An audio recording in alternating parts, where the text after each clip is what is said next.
Welcome back to another short form podcast at Perth Under One Roof, presented by myself, James, the Roof of Perth. Guest this week, Chris McCLuskey, mobile car valeter in the PH postcode, because you know we like it. Chris, what's Thanks the crack? for having me on. No bother. Thanks for coming. No now, problem. he's actually turned up first. He was one of the ones that we gave a call to yesterday when we started with 2 in the morning, and I was rattling my head and I was thinking to myself, who's due me a favour? I'll tell you what, I was due him money for ages and he kept forgetting about it until I brought it up. Now I'm not so much out of pocket, I've paid my dues. So, yesterday I was thinking to myself, who are we going to get? So I'll rattle through people that I know that are in business and they've been messing about for a while, and I also know that they had a story. So there's more than just Chris, but Chris was first to sort of turn up at the door, willingly. So we'll see what the crack is. So it's Chris, grew up in Perth anyway, you said, wasn't it? I did, yeah. Aye. So, and you said it was in Latham, actually. I grew up, yeah. I've been in Perth all my days. Started in Latham. Me, mum, dad, and I've got a younger brother. And I was there, I'm trying to think how many years I was in Latham. I was there until 15 years maybe. Born in Latham. Born in Latham. Born in Latham. 15 years, what, and then broke out the place? And then we moved up to Western Edge. As you do. That's it. I know the upgrade. But to be fair, right, born in the hood, essentially. You know, we're the same, born in Muirton, right? So we always refer to it as that. You're not bringing the place down by any means. But as a bairn, you're always thinking, like, wonder what the next move is. Yeah. Do you know what I mean? And, you know, when the parents are like, we're shifting up to Western Edge, and you're at 15, so you're in the high school, and all of a sudden you've changed postcodes. You know what I mean? Aye. Which is like, probably lost some mates in that. Aye, well, that's it. Probably got some new ones as well. No, that's decent. That's decent. So up there until you're 15. So see, in terms of working, did you do anything in Latham prior? I did. I had remember the old Avon magazines that used to drop in through the doors? I had that. I used to go around the doors and drop the Avon magazine through. I can't remember how it used to work. I think it used to, if the customer ordered something, you'd get a percentage of the sale. Never. I'm sure it is. I can't remember that. This was years and years ago. Because there was local folk that would, what would they call, ambassadors or whatever. That's right, yeah. Aye. They would be the ones that, you know, they'd come round. Aye. Yes, Yeah. pick up the dough. Aye, yeah. So they must have got their cut, and then I'm sure it was a percentage of what sales you had made. So I'd done the Avon, and then I'd done the Courier newspaper. Now, how does a courier work? Was that specific days? How does a courier work I'm now? sure Is that every day? I'm sure that was it every Tuesday? I'm sure that was every Tuesday. Right. Could be right. Aye, I think it was every Tuesday. And I had the Newhouse Road route. Why so not? I had up and down the hill, up and down every flat. Aye. So that was my second job after the Avon. Now, did you do that on a bike? No, I just walked it. Aye, I was way to say. Aye. That's all right going downhill, but And then no chance I was cycling up that slogging hill. up there, no, Yeah. no, I wouldn't want that either. so that was the 2 jobs before you left school?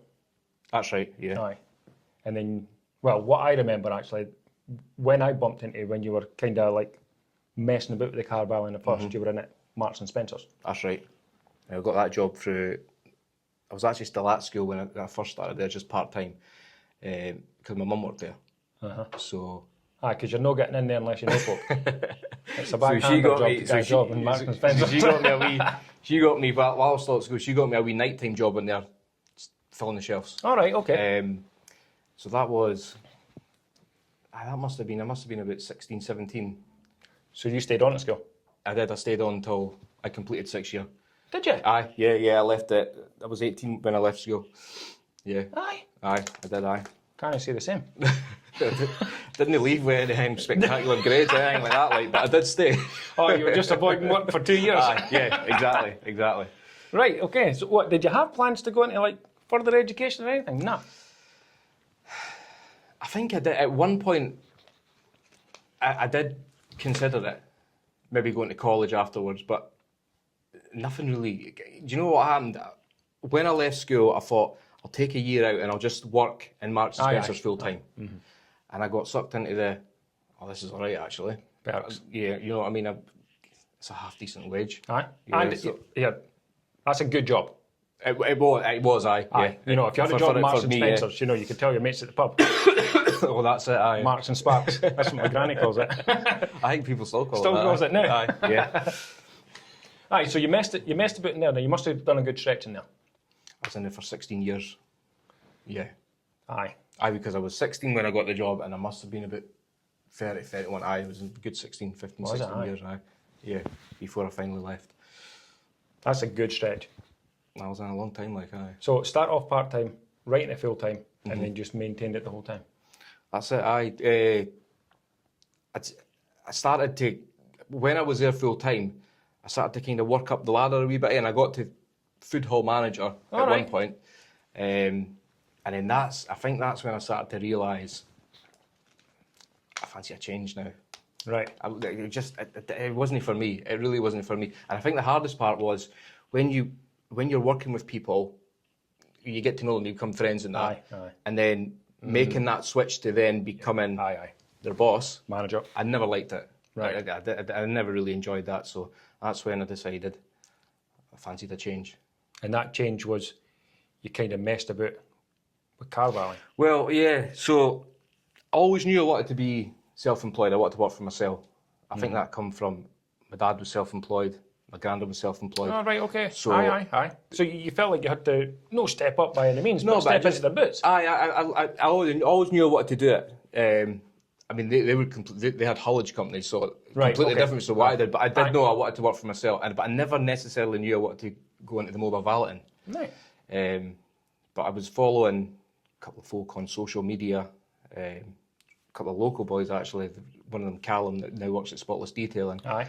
I was following them on social media, and they were doing the mobile valeting at the time, and aye. it was always something that kind of piqued my interest. I thought, It is cool though.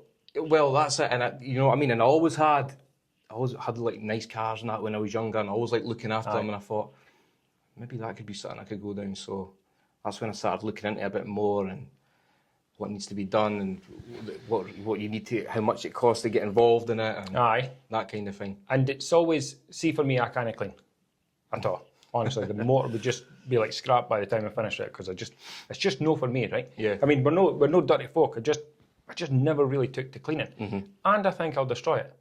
I didn't think I've got the hands for it. Now, even when I see Callum, seeing as you mentioned him, he's an ex-brickie, and we know what brick is like. Can be pretty rough. Aye, yeah. And there he is in there, polishing Ferraris, Porsches, McLarens exactly, and yeah. everything. And I think it's mental. Now, didn't get me wrong. Look at his hands now, they're like Balin's hands. You know what I mean? He's not got Bricky's hands. Right? But just to go that transition from where he was into there, I just think it's brilliant. Even picking up, if you're in one career and you switch over to another one, it's still a transition. Oh, aye, yeah. You know, you're in the food hall. I mean, you went from like daily socialising and getting paid to being on your Todd. That's it. Yeah. You're still here. Well, that's it. Aye, yeah. I think that's decent. So if you've been what have you messed about doing 2 jobs? You didn't Yes. need to jump into it. Oh, No.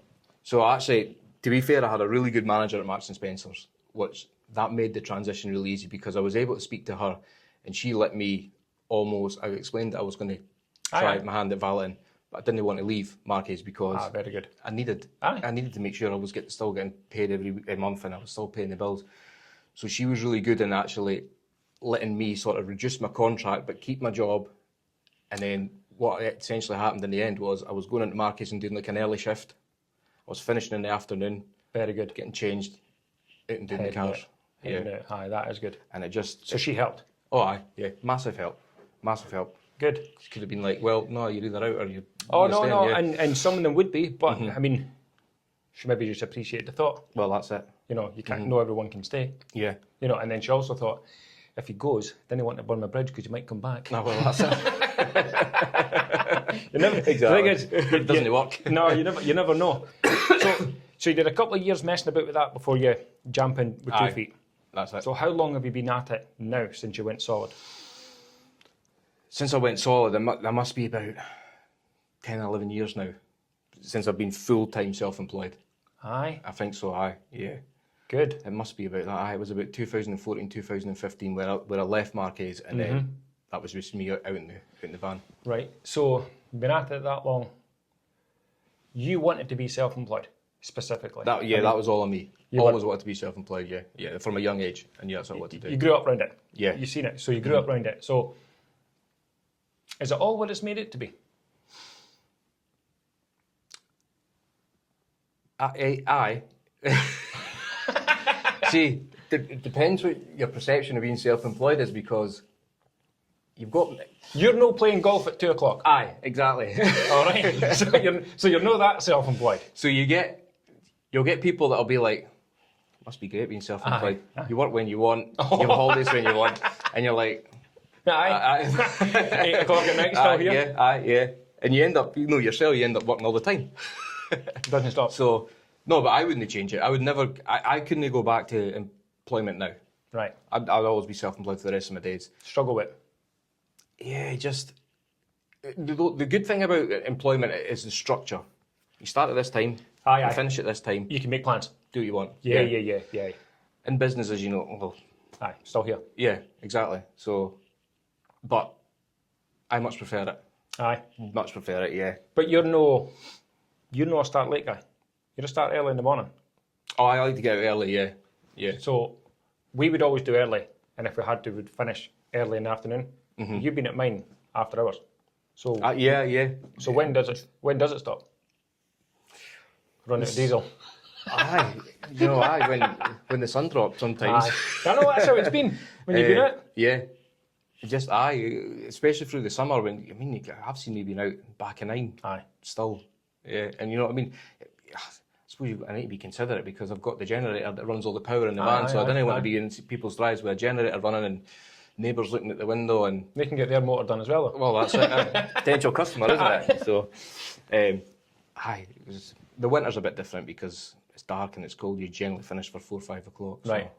So tell me, do you work a wee bit more in the summer, save a bit for the times that you know will be down? I think you have to. There's no two ways about it. So there's no making money and spending it. No. You've always got to have money aside, haven't you? Especially for the winter, because that's when you're coming into the lower temperatures. Anything below 0 degrees. Forget about it. Yeah, it's not working. It's just as soon as you, even if you can keep the water thawed out in your water tank, as soon as you spray it on the car, it freezes on the ground. Ice rink. And then it's becoming dangerous, you know what I mean? You don't want to put people Aye, at for risk. you and other folk. Exactly. So you're mobile, and you have been since. So in the winter time, never consider could do with a wee unit for a couple of months, heated and all the rest of it, and folk coming to you for a car valet. I mean, it sounds indoors. It sounds amazing. It really does sound amazing. And every single winter, I'm out there. It's sometimes -4 and that. You're like, oh, goodness sake, should I get a unit? But no, because the customers I've got, they rely on me being mobile. Aye. At least 90% of them do. Right. Okay. You're doing works at office blocks. You're doing works at work sites. You're going to people's. Quite a few elderly folk that don't actually get out and about, especially at that time of year. Generally don't go on the roads anyway.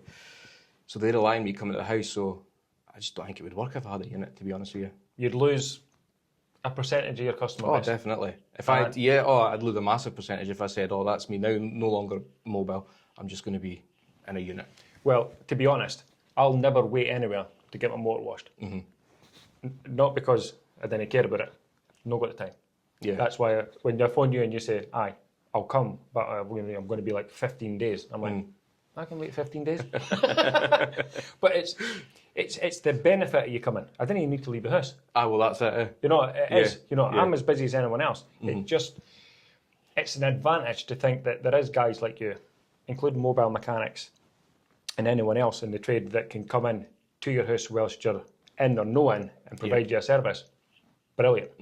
Honestly, I mean, I know it's not as easy for a mobile mechanic, but knowing that we could pop out for the day, come back and the motor's done. Aye, exactly. You could leave the motor there and I'll just nip out and... Aye, and that is an advantage. Now, you must have a price structure. I do have a set price, yeah. Right. Yeah. Now, see that price structure? Is that the same price as you would here, Bankfoot, Pitlochry? You keep the same price, or do you have to add a wee bit because there's a bit to consider? No, it's the same price, but what I try and do is, if I'm going to somewhere like Pitlochry, I'll make sure I'm going there for the day to make it worth my while. Right. So, obviously, because you've got the extra cost of petrol because you're going up there on diesel, or if I'm going to Kinross. But generally what I'll do is I'll make sure I'm there for the day. Now, I will sometimes get people phoning that are in need of a job, and it doesn't fit in with when I'm there, into their pit locker. So in that situation, add a wee bit more. But you have to add a bit more. And they'll understand anyway. Of course, of course. Right. If you're going up there for one job, you generally put a wee bit more on. But they're very understanding of that. So if you're going to a pit locker and you go there for the day, how many motors do you need? How many motors do you need to fill that day? You probably do between 8 and 10 a day. 8 and 10? 8 and 10, very good. Oh, that's all right. I'll take you, so you're there first thing in the morning and usually get finished around about tea time. Right, okay. That's we're having maybe half an hour break in the middle. Aye. You, much the same as the rest of us, can you just eat as you're going? Well, that's it. Squeeze it in or forget about it. Exactly. Aye. So 8 to 10 in pit locker, and so pit locker is 35 minutes, I say. 35 minutes from Perth. Many times a month are you up there? I'm up there every 6 weeks. Oh, right, okay. Every 6 weeks. Right. But then you've got other places like Kinross, I'm there every 2 weeks because I've got more customers there. Aye, right. And then surrounding it, the PH postcode's so I know. Loads of little places round about and that. So, but they're generally the furthest sort of places I go is Pitlochry, that direction, Kinross, that direction, and then Cooper Angus, Blairgowrie, sort of that other way. The good thing about your job compared to ours is when someone phones us, they'll be like, "I've got a leak." You know, like, right, cool, send me your address, we'll Google Earth it. Doesn't tell us everything. We can see the front, can't see the back, how we get access, what's actually going on. You can price it over the phone. Well, that's it, It's that easy. And then if you've got a structure, it'll be a basic, a middle, and a premium. So you start, you've got your mini valets, and then you've got your full valets, and then you've got your little bits that you add on top of that. Some people will phone up and they'll need the machine polish in the car. Right. You need to go and see the car first before you can actually give them a price for that. Some people put their dogs in the back of the car, pet hair, takes a bit longer than just a normal valet. Rex or Hoover. Oh man. Aye. So generally, them kind of jobs, you can't kind of give a price on the phone. You need to see them before you can sort of say. So let's not go through the mini and the middle and the top. So you can do tyres, full exterior, interior, shampoos, polishing, get scratches it to a degree? To a degree, yeah. Now, does that come with like, I don't know how they used to do it. They used to like wet flat and stuff, I know, but it's done now in rubbing compounds, is it? Aye, well, yeah, so they do the wet sanding, but that's more what you'd go to a detailer for. Ah, right, okay. So if you were wanting to do that, you'd probably go and speak to Callum. Right, at okay. Spotless. I use the compounds and the machine polisher. Right. So generally, light scratches. I mean, you get a lot of customers. You wouldn't believe some people phoning and saying, "I've got a scratch in my car. Can you polish it?" You got the bumpers hanging off. It's like there's no paint it like that. That's not coming out with a polish, I'm afraid. But generally, I light sort of scratches and that I can do that sort of thing. And what do you need on a motor? Your average motor, like 40 minutes for a full valet. 2 hours. 2 hours. An hour and a half, 2 hours. Aye. Is it? Aye. Depends on the motor, to be honest with you, but right. You can not usually get it done in an hour and a half, 2 hours. Aye. If you're just doing like a wee mini valet like that, you can get that in half an hour, 40 minutes. Right. Okay. So it's not really your time; it's the service really that they're paying for. Well, that's it. Because you could do it in half the time, it's still the same money. Because it's not your fault you're good at it. Well, it's the same service. That's it. Didn't apologise. Yeah. Would you like me to stay longer? Exactly. No, that's all right. So you're the PH postcode, and you kind of work your way around. And when you are going to destinations, it's usually block business. And you mentioned going to business units before, so built up units like you mentioned, AGB. Oh, yeah. So you've got AGB out in Bankfoot. You've got the Inverarmond Business Centre down at the Maltons. Inverarmond, but it's not actually in Inverarmond. No, it's not. It's on the other side. It's on the other side down. Yeah. Looking on Inverarmond Business Centre. Exactly. Yes. So you do there because that's quite busy. Yeah. That's got the car park and it's always all the way around. The car park's right way around the unit. Right. Yeah. So I'll go there. Now, when you go there, do you stay for a minute? I'm there for the day as well. Is it? Yeah. That's decent. So I've got there. I also I've got the contract for the NHS pool cars for Tayside. So that's when you've got like your midwives or that, they go out and do the home visits. Aye. They use the NHS cars. They don't use their own cars. Right. So I go and clean I should know that. Oh, I should. Aye. But a lot of midwives come in. So I do their cars. Right. So every month, I go out and clean all the the courtesy cars that they use to go to the very good. patients' houses and that. Right. So you've got a couple of contracts anyway. Oh, aye, yeah. Right. So you've got a couple of contracts, keeps you going. The advantage is basically you can do it at your own leisure, but you choose to go out like a normal working guy. Yeah. You choose to go out in the morning, you choose to do it as long as you can. So when you're no working, which isn't very often, what do you do? Because it used to be motocross. It used to be motocross, yeah. Grew up with motorbikes. Old man route raced the motorbikes. Oh, did he? Yeah, years and years ago he raced. He done the speedway, he done the grass track, and then The speedway, now tell me, is that like drifting halfway around and then the big dirt circles. Is it? The bikes when they've got no brakes. No brakes, that's right, aye. Yeah, I used to do that. And then me and my brother. Now he still does it. He still does. Aye. Can't go out the custom. He's got another one I noticed. Looks all right. Yeah, aye. He still does it, yeah. So me, my brother and my cousin, we've done the motocross Aye, that's right. racing. He can't leave it either. He can't leave it either. No. I'm the only one that's left it. Right. My dad still does it. Never. He still does, well, on the mountain bikes now, but he still does the downhill and all that. Aye. Yeah. And you're the only one that can it. Yeah, well, probably because of the business. Because... Aye, see, you've got all the time in the world, man. You should be doing what you can. Yeah. So, it's not like before when if you had a job and you had an injury, you could take a couple of weeks off. You could still get you could still get paid. Now, take a couple of weeks off. You're right. I'm not getting paid. No, you're totally right, man. So yeah, I stopped it. God, I stopped that. God, about must have been just when I went full time actually. Yeah. With the valeting, I had decided. Sensible though. Really sensible. Yeah.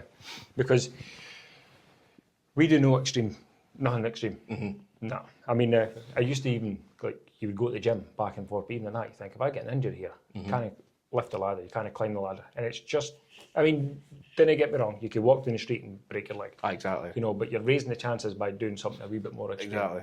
Aye. And the injuries are just a bit worse if it's... As age goes on and yeah, all the take rest longer. Now, you're lying there with maybe, God forbid, like, broken leg. You got broken lugs as well because she's at your head. Wondering why's your leg not come back together and not get back out working. That's exactly how it works. So you've been at the valeting how long? Did you say 2014? So 11 year. Full time, 11 year. 11 year full time. Right. See if you weren't doing valeting. Right. Just take 11 year out the equation. What would you have done if you didn't do that? Good question. Because it's self-employment. Now, the good thing about the valeting, much like Callum said when we spoke to him, he actually had an injury, funny enough, from work at the time. And that's what drew him to sit there looking at YouTube.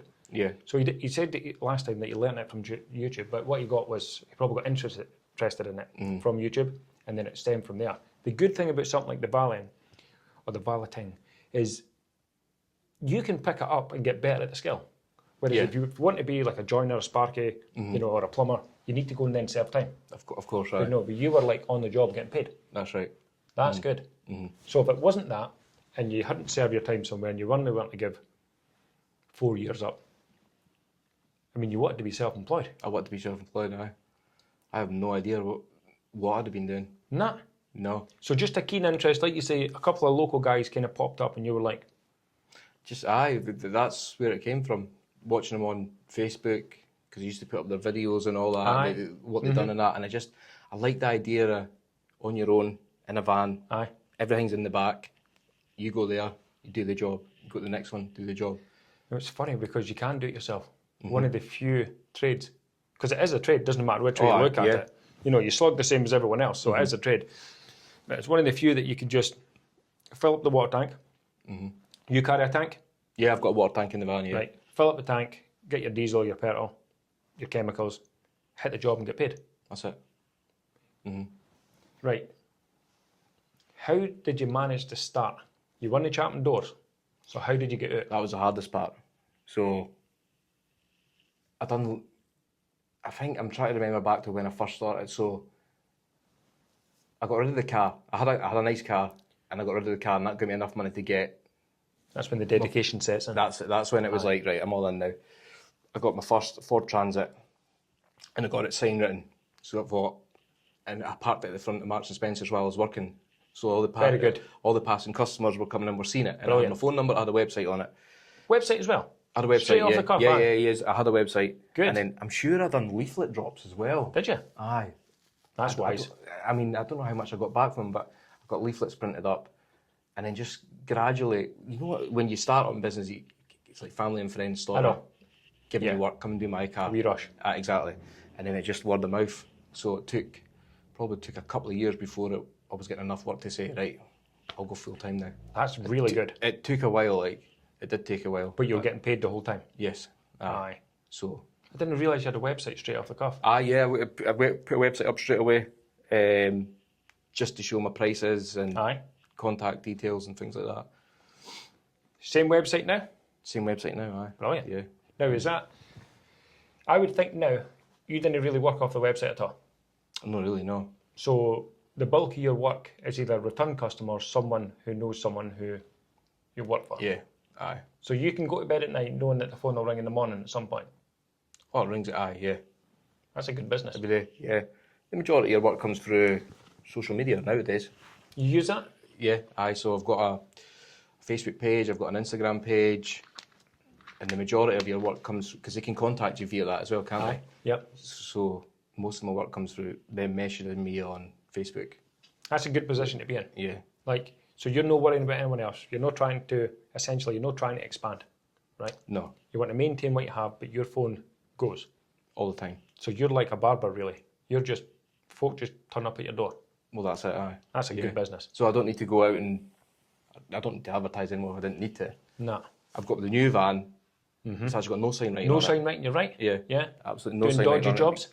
Well, so I could do a bit of everything. I thought, what's he up to? No, just a valet.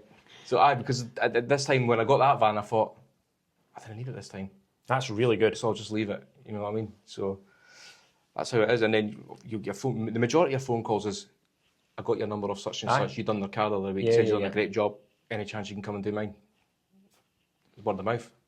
Is there a lot of mobile valeters in Perth? Because I can think of a couple that have come and gone that were actually okay. Yeah, there used to be a lot. When I first started, there was a lot of boys doing it. I don't think there's that many now, actually. Nor die. No. No. And a lot of them, I remember when I first started, loads of them starting up and then shutting down. Yeah. Pretty quickly.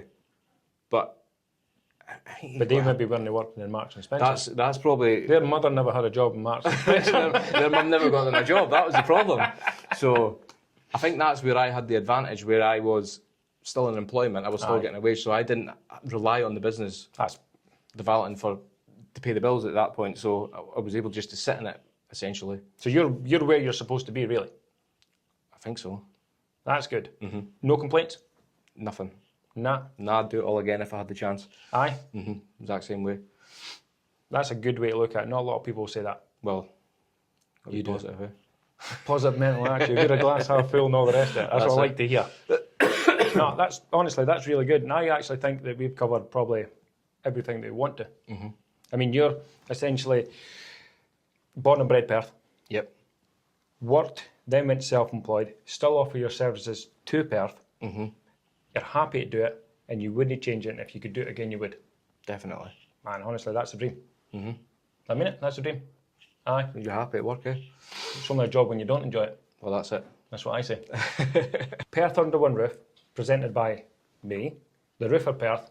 First guest, Chris McCLuskey, and his company name is... Show Prep Mobile Valeting. That'll do. Catch you. Hi there, it's Chris from Show Prep Mobile Valeting. If you'd like to contact me or find out more about my services, you can go on my website at www.showprepvaleting.co.uk, or you can find me on Facebook or Instagram. Thank you.